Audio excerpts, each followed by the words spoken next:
There are castles all over Britain, and I'm here at Pickering Castle and just going to give you a bit of a rundown of this particular place. So originally this was one of the old Motte and Bailey castles. Just going to get in here a little bit out of the wind. Motte and Bailey castle, so you had like a hill that was being defended with a little bit of a village down below.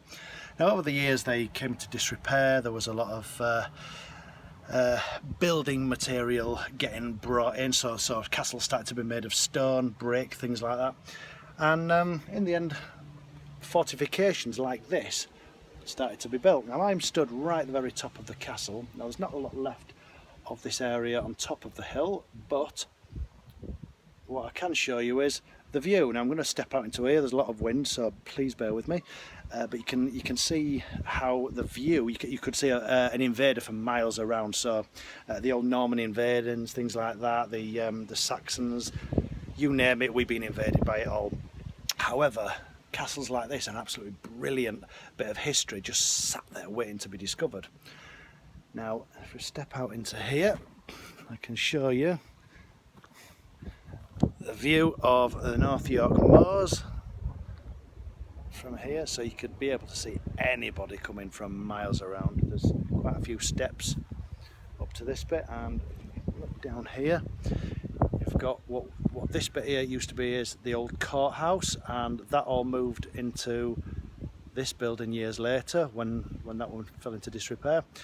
That was originally a chapel, then it became the old hall, and a little bit further down here I'll be able to show you. You can see how big the moat is. So this was heavily defended, and don't forget people lived here as well as worked here. And there's the moat, so you can see the massive ditch all the way around, and as you can see a big wall all the way around that, where there's another moat on the outside of that as well. So yeah, so these castles were well, heavily defended. There was, you can imagine firing arrows down from here. The people coming up didn't really stand a chance, but they never really had any action, unfortunately. So let's go back on here.